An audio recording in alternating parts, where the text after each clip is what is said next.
Good morning વાલા વિદ્યાર્થીઓ. Mechanical એન્જિનિયરિંગની અંદર સબ્જેક્ટ મેન્યુફેક્ચરિંગ એન્જિનિયરિંગ 3ની સાથે સાથે આપણે ડિપ્લોમા સેમેસ્ટર 5ની અંદર બીજો એક જે સબ્જેક્ટ ભણાવી રહ્યા છે, લેક્ચર લઈ રહ્યા છે, એ છે આપણો ઇન્ડસ્ટ્રીયલ એન્જિનિયરિંગ. તો ઘણા બધાને કન્ફ્યુઝન થાય છે કે સર મેન્યુફેક્ચરિંગ એન્જિનિયરિંગ 3 અને ઇન્ડસ્ટ્રીયલ એન્જિનિયરિંગ તો બે સબ્જેક્ટ અલગ અલગ છે. આજનો જે લેક્ચર છે આપણો એ છે ઇન્ડસ્ટ્રીયલ એન્જિનિયરિંગ માટેનો, જેમાં આપણે ચેપ્ટર નંબર 3ની અંદર ગઈકાલે લેક્ચરની અંદર વાત કરી રહ્યા હતા કે જે ક્વોલિટીનું એશ્યોરન્સ આપવામાં આવે છે, એટલે કે જે બાહેંધરી આપવામાં આવે છે તે ક્લિયર. જો આપણે પ્રોડક્ટ બનાવતી વખતે પ્રોડક્ટની ડિઝાઇન, પ્રોડક્ટની ક્વોલિટીનો કંટ્રોલ અને એની જે વિશ્વસનીયતા છે એ દરેક વસ્તુ જો આપણે ઇન્ક્લુડ કરીને, એટલે કે બધી વસ્તુનો સમાવેશ કરીને જે એન્જિનિયરિંગ એટલે કે જે ફિલ્ડ ડિસાઇડ કરી છે, જે ફિલ્ડ બનાવી છે, એને કહેવાય છે ક્વોલિટી એશ્યોરન્સ એન્જિનિયરિંગ. ઓકે, આની મદદથી એટલે કે ક્વોલિટી એશ્યોરન્સ એન્જિનિયરિંગની મદદથી આપણે ઉત્પાદનની સંપૂર્ણ ખાતરી આપી શકીએ છીએ, જેની અંદર આપણે ઉત્પાદનની ખાતરી મેળવવા માટે સ્ટાર્ટિંગથી લઈને એન્ડિંગ સુધી પ્રોડક્ટ બને છે, ત્યાંથી લઈને પ્રોડક્ટ વેચાયા પછી કસ્ટમર પાસે જાય છે, એ દરેક વસ્તુનો સર્વગ્રાહી અભ્યાસ કરવા માટેની જે એક શાખા છે જેને ક્વોલિટી એશ્યોરન્સ એન્જિનિયરિંગ કહેવાય છે. જેટલી તમે પ્રોડક્ટ સારી ડિલિવર કરશો, પ્રોડક્ટની ક્વોલિટી સારી હશે, એટલી કસ્ટમરની વિશ્વસનીયતા કંપની ઉપર અને પ્રોડક્ટ ઉપર વધશે. ક્લિયર છે? તો આ જે ક્વોલિટી એશ્યોર કરવાની છે, ગુણવત્તાની જે ખાતરી આપવાની છે, તો એ આપવા માટે અમુક આપણને સ્ટેપ આપ્યા છે, એટલે કે સ્ટેજીસ આપ્યા છે. સ્ટેજીસમાં શું કહે છે? તો કે stages of the quality assurance, ગુણવત્તાની બાહેંધરીના તબક્કાઓ, કે ભાઈ કયા સ્ટેપ દ્વારા અથવા કયા સ્ટેપ ફોલો કરીને આપણે ક્વોલિટી એશ્યોર કરી શકીએ છીએ. ક્લિયર છે? તો વન બાય વન જોઈશું. પહેલો પોઈન્ટ એમાં શું કહે છે? પ્રોડક્ટની ડિઝાઇન સંપૂર્ણ ગુણવત્તાના સંદર્ભે કરવી. તમે જ્યારે પણ પ્રોડક્ટની ડિઝાઇન કરો તો ડિઝાઇનના દરેક પોઈન્ટની અંદર, દરેક ડિટેલની અંદર એક વસ્તુની ખાતરી રાખો કે ભાઈ દરેક ડિઝાઇનના સ્ટેપની અંદર સારામાં સારી ગુણવત્તા હોવી જોઈએ.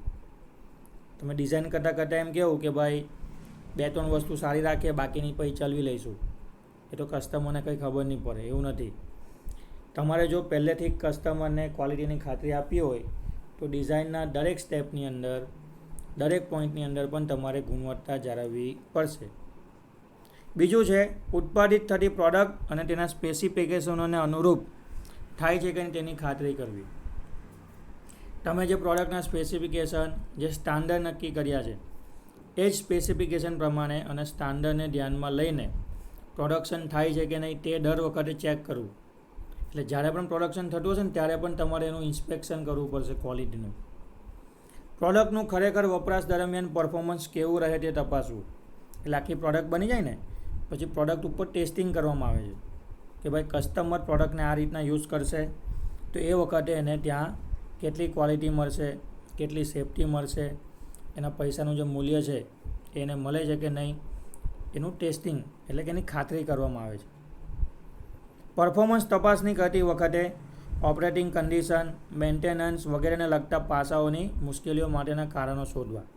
તમે પરફોર્મન્સ ટેસ્ટ કરો છો, કસ્ટમરની જેમ તમે પ્રોડક્ટનું ટેસ્ટિંગ કરો છો, તે વખતે બહારની દુનિયામાં જે ઓપરેટિંગ કન્ડિશન છે, ચોમાસું, શિયાળો, ઉનાળો, ખાડા, ટ્રાફિક, ઓકે, એટમોસ્ફિરિક કન્ડિશન, દરેક વસ્તુ તમારે જે એકચ્યુઅલ કન્ડિશન છે એ ઓપરેટિંગ કન્ડિશન તમારે તપાસવાની છે.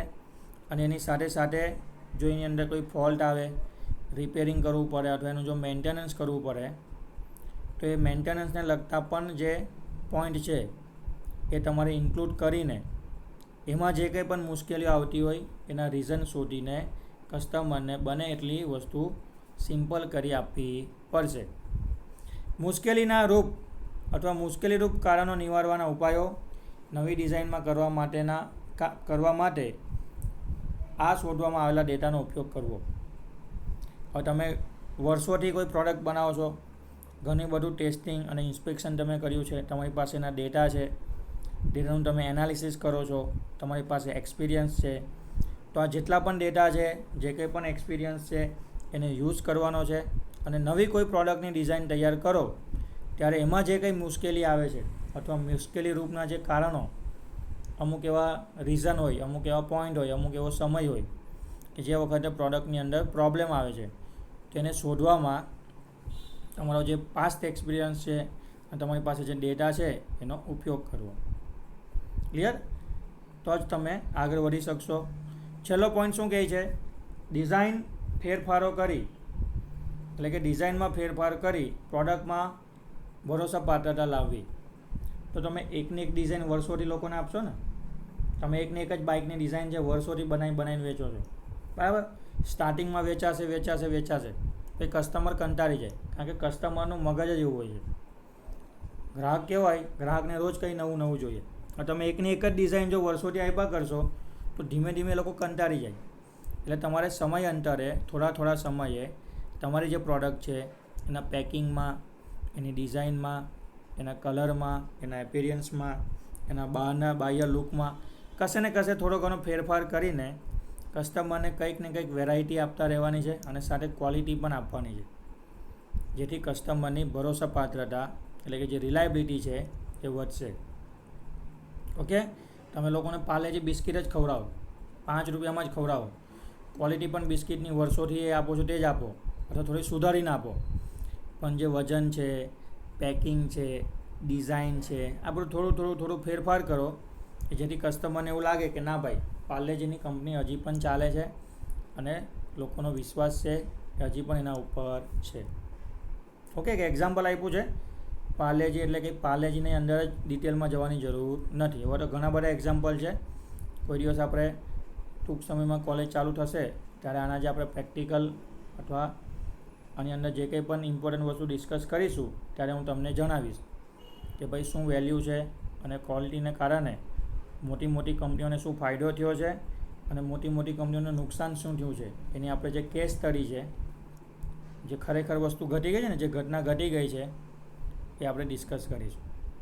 નેક્સ્ટ આપણે જોવાના છે કે ભાઈ ક્વોલિટી એશ્યોરન્સ આપીશું તો એના એડવાન્ટેજીસ શું છે. તમે કોઈને ક્વોલિટીની ખાતરી આપો છો, એનાથી ફાયદો શું થશે અથવા કયા ફાયદા થશે. તો પહેલો એડવાન્ટેજીસમાં એવું કહે છે કે પ્રોડક્ટમાં ખામી ઓછી રહે છે. તમે દરેક સ્ટેજ ઉપર ઘણી બધી ક્વોલિટી ડેવલપ કરીને પ્રોડક્ટ બનાવી છે, તો બનતા સુધી તો લાસ્ટમાં પ્રોડક્ટમાં કોઈ પણ ખામીઓ આવશે નહીં, પણ જે બન્યું છે એ તૂટવાનું છે. તો થોડી ઘણી ખામી રહેશે પણ ઓછી હશે, પહેલાં જેટલી હશે નહીં. 4-5%, 6-7% ખામી હોય, બાકી 90% તો પ્રોડક્ટ સારી હશે. ઓછી મશીનની ખામીઓ એટલે કે ઉત્પાદનમાં રૂકાવટ ઘટે છે.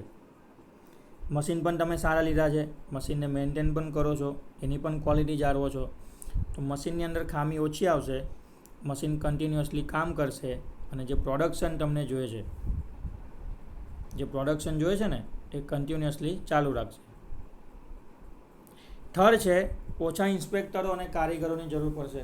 તમે એક સિસ્ટમ બનાવી દીધી છે કે ભાઈ મારી કંપનીમાં તો આ ક્વોલિટી સ્ટાન્ડર્ડ પ્રમાણે કામ થવું જોઈએ. ઓકે? હવે એ સિસ્ટમમાં બધા સેટ થઈ જશે, એ મેથડથી લોકો કામ કરશે. એટલે જે ઇન્સ્પેક્ટરો જે ક્વોલિટી ચેક કરે છે ને એ ઇન્સ્પેક્ટરોની જરૂર ઓછી પડશે. કામ કરવાવાળા કારીગરો પણ ટેવાઈ ગયા છે. ઘણી બધી વસ્તુ તમે ઓટોમેટિક કરી દીધી છે, સ્ટાન્ડર્ડ કરી દીધી છે, તો માણસની જરૂર ઓછી પડશે. રિજેક્શન ઘટશે અને ફરિયાદો ઓછી આવશે. પ્રોડક્ટ જે રિજેક્ટ થાય છે, હવે પ્રોડક્ટ રિજેક્ટ કેમ થાય? તો કે તમે જે ક્વોલિટીના સ્ટાન્ડર્ડ નક્કી કર્યા છે એ પ્રમાણે પ્રોડક્ટ નહીં બની હોય, એટલે ઉપરનો જે ઇન્સ્પેક્ટર હતો જે ક્વોલિટી ચેક કરે છે, ક્વોલિટી ઇન્સ્પેક્ટર, ક્વોલિટી ચેક કરવા જે માણસો છે ને, જે સાહેબો છે, એ પ્રોડક્ટને રિજેક્ટ કરી દે. પ્રોડક્ટ રિજેક્ટ કરે એટલે ક્યાં જાય? સ્ક્રેપમાં જાય એટલે કંપનીને નુકસાન થાય. ઓકે? પણ જો તમે સ્ટાર્ટિંગથી જ દરેક જગ્યાએ પ્રોડક્ટ જ્યાં બને છે, પ્રોડક્ટની ડિઝાઇન થાય છે, પ્લાનિંગ થાય છે, પ્રોડક્ટ બને છે, પેકિંગ થાય છે, ડિલિવર થાય છે, બધી જ જગ્યાએ તમે ક્વોલિટી એશ્યોર કરી હશે તો પછી આ રિજેક્શન આવશે નહીં. રિજેક્શન નહીં આવે સારામાં સારી વસ્તુ કસ્ટમર પાસે જશે તો કસ્ટમરની ફરિયાદ પણ ઓછી આવશે. કસ્ટમર ખુશ હશે તો પછી શું કામ ફરિયાદ કરે? હા, અમુક લોકો ખાલી હેરાન કરે, પણ એટલા બધા પણ લોકો નવરા હોતા નથી. સુધારેલા સ્પેસિફિકેશન પ્રમાણે વધારે ક્ષમતા મળશે. તમે જે નવી સિસ્ટમ ડેવલપ કરો છો, પ્રોડક્ટની અંદર સુધારો કરો છો, એના કારણે એની એફિશિયન્સીમાં વધારો થશે. પ્રોડક્ટની સારી ડિઝાઇન થાય છે. પ્રોડક્ટની ડિઝાઇન ધીમે ધીમે સુધરે છે, સારી ડિઝાઇન થાય છે, લોકોને ગમે છે. ઓકે, લોકો તમારી તરફ વળે છે, માર્કેટમાં તમારા નામનો હાહાકાર થઈ જાય છે. તમે 80-90% માર્કેટ કવર કરી લો છો અને વસ્તુ તમારી વેચાતી જાય છે અને સમય આવે છે કે ભાઈ વસ્તુ તમે બનાવતા થાકી જાઓ અને સામે લોકો વેટિંગમાં ઊભા રહે છે, ઓર્ડર લેવા માટે વેટિંગમાં હોય છે. આઈફોન જોઈ લો, જ્યારે પણ નવો લોન્ચ થાય ને એટલે બહાર એબ્રોડની બધી જ કન્ટ્રીની અંદર લોકો રાતના 12 4 વાગ્યાના લાઇનમાં ઊભા રહી જાય કે સવારે સ્ટોર ખુલે એટલે સૌથી પહેલાં પ્રોડક્ટ હું લઈ લઈશ. પતી જાય એટલે પાછા જતા રહે, બીજા દિવસે પાછા લાઇનમાં આવે. ઓકે, એટલે આવી રીતના વેલ્યુ તમારે બનાવવાની છે. નેક્સ્ટ શું કહે છે? એકમ દીઠ ખર્ચ ઘટે છે અને વધુ સારી ગુણવત્તા મળે છે. જેટલી તમે સ્ટાન્ડર્ડ સિસ્ટમ બનાવશો એટલું તમારું પ્રોડક્શન વધશે, ક્વોલિટી સુધરશે, પ્રોડક્ટ તમે વધારે બનાવીને વેચશો. પર પ્રોડક્ટ, એકમ પ્રોડક્ટનો જે ખર્ચો છે ઘટી જશે અને ગુણવત્તા પણ તમને સારી મળશે. કામદારોનો વધુ સારો જુસ્સો જળવાઈ રહે છે. તમે એક સિસ્ટમ બનાવી દીધી છે, એ સિસ્ટમ પ્રમાણે, એ સ્ટાન્ડર્ડ પ્રમાણે કામ કરવાનું છે. તમને ફાયદો થાય છે, કંપનીને ફાયદો થાય છે.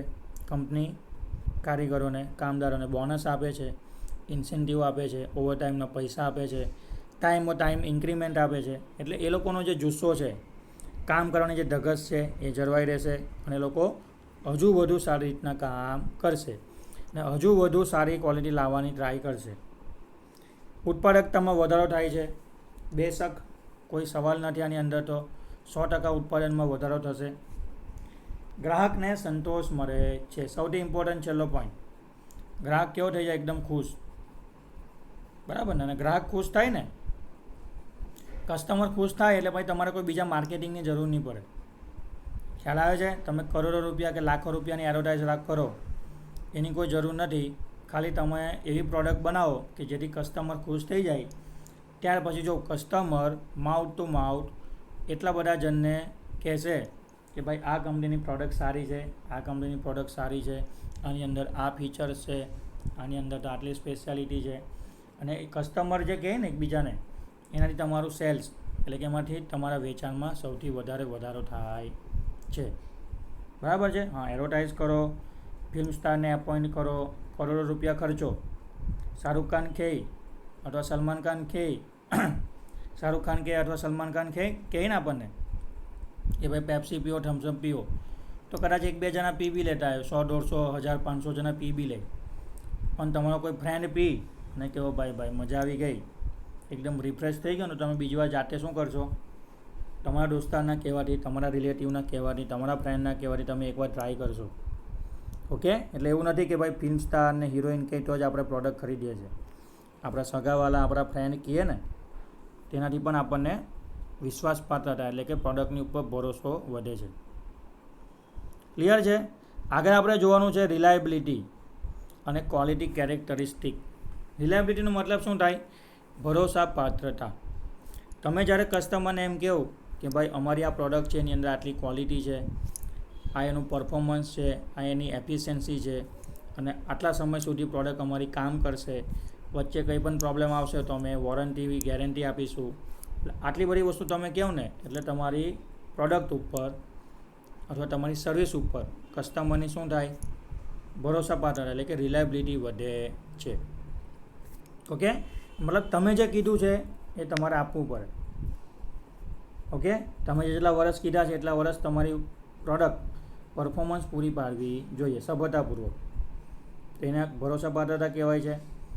ક્વોલિટી કેરેક્ટરિસ્ટિકની વાત કરીએ કે ગુણવત્તાની લાક્ષણિકતાઓ શું હોય છે? તો કે તમારી પ્રોડક્ટની લંબાઈ, એની પહોળાઈ, જાડાઈ, diameter, material, chemical composition, mechanical functioning, finishing, workmanship. Okay, આ બધી વસ્તુ છે એ ક્વોલિટીને અસર કરતા પરિબળો છે. આ પરિબળોની ગુણવત્તા જો આપણે કંટ્રોલ કરીશું તો અલ્ટિમેટલી આપણી પ્રોડક્ટની ગુણવત્તા પણ જળવાઈ રહેશે. તો પરિબળોની ગુણવત્તા પર થતી અસરને પ્રોડક્ટની ગુણવત્તાની લાક્ષણિકતાઓ કહે છે. આ જ પરિબળો છે, આ જ ફેક્ટર છે જે પ્રોડક્ટની ક્વોલિટીને અસર કરશે. ક્લિયર? તો આને આપણે ક્વોલિટીની કેરેક્ટરિસ્ટિક એટલે કે ગુણવત્તાની લાક્ષણિકતા કહી શકીએ છે. ક્લિયર છે? ઓકે. પછી એક કન્સેપ્ટ છે ટોટલ ક્વોલિટી. ટોટલ ક્વોલિટીનો મતલબ શું થાય? તો કે ભાઈ પ્રોડક્ટ તમારી બની સ્ટાર્ટિંગથી લઈને એન્ડિંગ સુધી દરેક વખતે તમે ક્વોલિટી મેન્ટેન કરી છે, અને પ્રોડક્ટ વેચાયા પછી પણ કસ્ટમર પાસે ગઈ, કસ્ટમર યુઝ કરે છે, ત્યાં પણ તમે શું કરો છો? એનું ધ્યાન રાખો છો.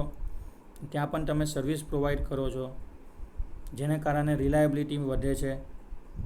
ઓકે. તો આ રીતના એક આખી ટોટલ ક્વોલિટીની સાયકલ ડિસાઇડ કરવામાં આવે છે. તમે ફિગરમાં જોઈ શકો છો. સ્ટાર્ટિંગથી લઈને પ્રોડક્ટ ડિઝાઇન સ્ટાર્ટ કરી, પ્રોડક્ટની ડિઝાઇન થઈ, ત્યાંથી લઈને છેક સુધી ઇન્સ્પેક્શન થયા પછી પ્રોડક્ટ કસ્ટમરને ડિલિવર કરવામાં આવે છે. ત્યાર પછી પણ ફીડબેક લેવામાં આવે છે. ઓકે. અને કંઈ પ્રોબ્લેમ હોય તો એને સોલ્વ કરીને કસ્ટમરની રિલાયબિલિટી એટલે કે ભરોસાપાત્રતા જીતીને જે કંઈ પણ સુધારા કરવાનો હોય છે તે ફરી પાછા આપણે પ્રોડક્ટની ડિઝાઇનની અંદર કરીએ છીએ અને ફરી પાછા સાયકલને આગળ વધારીએ. તો આ જ આખી પ્રોસેસ છે, એને આપણે સંપૂર્ણ ગુણવત્તાનું ચક્ર એટલે કે ટોટલ ક્વોલિટી સાયકલ કહીએ છીએ. તો અહીંયા સુધી રાખીએ છીએ આજના લેક્ચરમાં. ઘણી બધી વસ્તુ છે ક્વોલિટી રિલેટેડ જે આપણે સ્ટેપ બાય સ્ટેપ આવતીકાલે અને એના પછીના લેક્ચરમાં ડિસ્કસ કરીશું. ઓકે. ઇમ્પોર્ટન્ટ વસ્તુ નોટ ડાઉન કરી લેજો. મળીશું આવતીકાલે. Thank you.